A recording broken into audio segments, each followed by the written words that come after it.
we will just have happy little trees. You think this is not gonna work, but then it does. When I went to Eras Tour movie, I did this. Hey girl, welcome to Every Lane. Okay, now that 2024 is creeping up on us, I don't want to think about it too much. I thought it'd be fun to go over all of my favorite makeup TikTok hacks that I've tried over the last year. I try like probably at least one a week, but a lot of times more than that. A lot of them I use every single day, except for there's one that I discovered like literally 2 days ago. That's, oh, perfection, but we'll get into that. These are in no particular order because I don't think I could decide. Starting off with number 1, it's kind of makeup hack, kind of just like grooming hack at the same time. I use it for both. So we have to go over to my phone to use it. This filter right here, I'll make sure to put it in the description so you can get it without needing to search for it. But it basically gives you the perfect eyebrow shape. It like lines up your lips and your nose. Oh, it makes the biggest difference. You can see the tail on this side either needs to just be trimmed a little bit or I need to like brush it up. So I use this mostly to pluck my eyebrows, but like if I want my eyebrows to be like perfect for whatever reason, like a special occasion or something, pull this out to make sure they're super even. Number 2, if you feel like you're not good at eyeshadow or eyeliner or both, this will save you. The first time I did this, I had zero faith in it. Like the whole process of me doing this hack, tape. And make sure if you're using tape, you put it on the back of your hand a couple times, get the stickiness off. The trickiest part is getting them even on both sides. I think I'm gonna do about here. It doesn't have to be absolutely perfect because the first time I did it, I know they weren't even and you couldn't tell when I took the tape off. So don't stress out about it too much, but like that. But that's not the end. Hold on. Take a fluffy brush and start with either a bronzer or a lighter brown eyeshadow, whatever makes you happy. I like using waterproof bronzer because it just stays better. Just add it to the crease. Then you're gonna grab your eyeliner. This is the best eyeliner. If you're not good at eyeliner, it's the Maybelline Master Precise. And you're gonna do as big or as little as wing as you want, and you don't have to be crazy careful because you have the tape helping you. Then you're gonna take a flatter eyeshadow brush. It's just like slightly fluffy. Some black eyeshadow, and you're gonna smudge it into the eyeliner, and it's gonna look scary for a second. Oh, I did it really intense right there. That's okay. Don't do it that intense. I'm trying to do it at an angle where you can see it at the same time as me, and it did not work out. That's okay though, because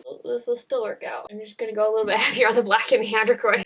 Try to keep it just slightly above the actual eyeliner. It's fine. We will just have happy little trees. Then you take a slightly fluffier brush and a darker brown and go in a little bit above that, just on like the outer corner until you reach like about the middle. I didn't do this, but I'm doing it. I take my finger and some cream eyeshadow and I just go over on this side. It's time to take the tape off. Look at that. Beautiful every time. See? It's scary. You think this is not gonna work, but then it does. Even if you mess up, you just go with it and it still works. I did the mess up on accident, but we're gonna pretend like I did it on purpose. You can make it as dramatic or subtle as you want. When I went to the Taylor Swift Eras Tour movie, I did this. I just used all different shades of purple for Speak Now and it turned out great. So you can really, really, really customize this, especially when you kind of figure out what intensity you like the best. I like to take a little bit of the brown, the darker brown, and kind of go underneath here. And it just makes things a little bit more cohesive instead of so top heavy. Okay, next hack. This one's kind of a 2-in-1. I've never had so many people argue with me about something in my life till I posted this video talking about this hack. And that is one of the best ways to make your eyes pop with eye makeup is using an eyeliner the same color as your eyes in your waterline. But because no one could agree if I had blue eyes or green eyes, I think I have teal eyes. But you know, the 2-for-1 hack of this one is to use an eyeliner in your waterline that matches your eyes. But if you have a hard time finding an eyeliner that is close to your eye color, taking a white eyeliner, putting it on your waterline,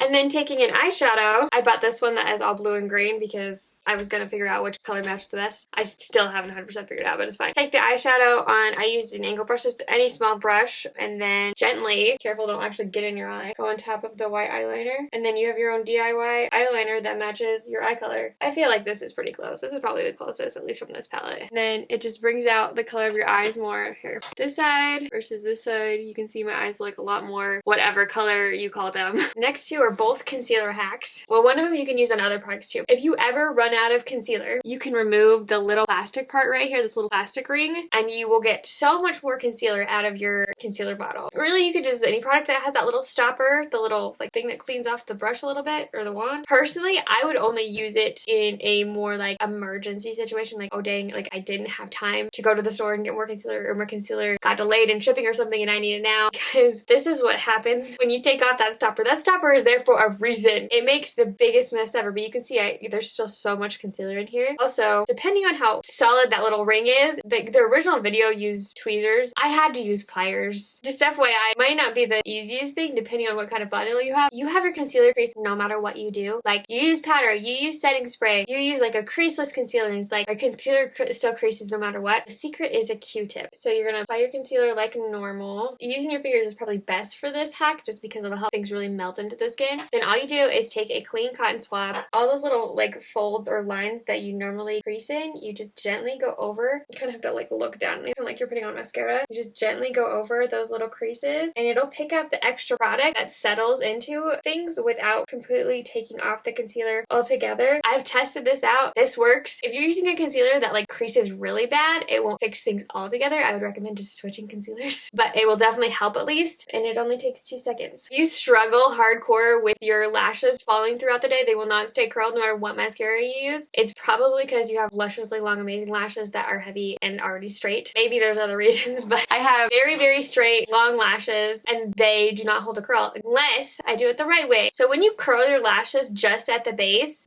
has to support the rest of your lash. And if your lashes are thick or long or just really, really straight, that's a lot of pressure to put on just a little tiny bit of your lash. So best thing to do, it's going to be really hard for me to do this on a mirror, but I'm going to try, is start at the tips of your lashes. You curl, hold for a second, let go down a little bit, curl, hold for a second, go down a little bit, and you go all the way down till you reach the base of your lash. I like to hold it a little bit longer at the base of my lash just because that is still a lot of pressure. And I know I have eyeliner on, so you might not be able to tell as much, but like, first of all, they just look better this way. They look more naturally curly versus like stick straight up. It also takes a lot of the pressure off just the base of your lashes to keep everything up all day. Now, obviously, if you use a mascara that helps with hold a curl, that will help a lot, but this makes it so you don't have to rely on just a mascara to help you hold a curl. Goodness, look how much better that is. Next, this one's more of a technique than a hack. Like, this is like the proper way to apply something, or the way to apply it to make it a lot better. And is that if you're ever using cream stick of any kind, it should not be going on your face like this. Like, no, that will make it so you probably will put too much product on, like way too much product, and it'll be a lot harder to blend it out. Okay, I'm gonna have to spend a minute after this video blending it out. Take the product and apply it to a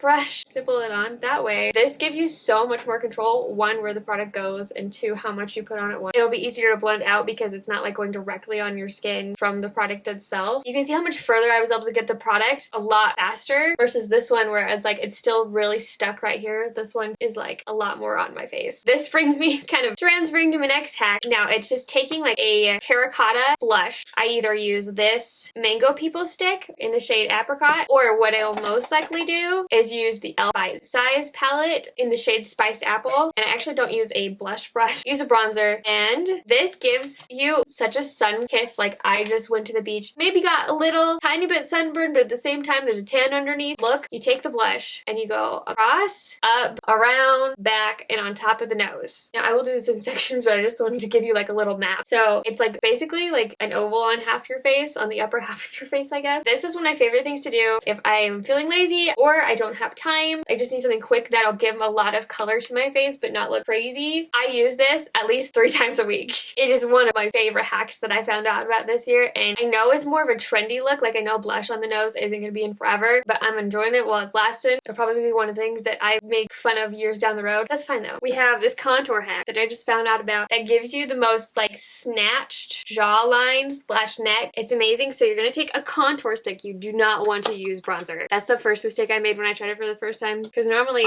I'll just use the Rare Beauty bronzer stick to contour. Take it, put it on the brush. You don't want to go too crazy. This is going on your neck. So you're going to take it, you go right underneath your ear, and you're going to go down like this, and then follow along your jawline, and then you take that line you just created and you blend backwards. Make sure to blend this out too. You don't want to leave that hanging. You don't want to just have a stripe. I did that in my camera, so we'll see how well I did that. Oh, that turned out good. It's super subtle because of where the light naturally hits your neck. See it from the front. This just looks like a lot more slimmed down. Everything just looks more like lifted and pulled back on this side, and it's such an easy technique to do. I feel like this one's really hard to mess up as long as you're using an actual contour stick and you blend back and then up, and you're blending on the jaw, especially if you're gonna have your hair pulled up or like slick back in the front, like kind of like what it's naturally doing right now to me. So like your neck was really showing. Ugh. But if you don't know which contour one would be best for you, you can check out this video right here where I compare the old contour NYX one versus the new one. I'll link everything I talked about in the description box below. Those links are affiliate links, so I do get a small percent of the profits if you use my link to buy the product. It does not affect you in any way. I love you so much, and don't forget that you are enough. Bye. Mwah!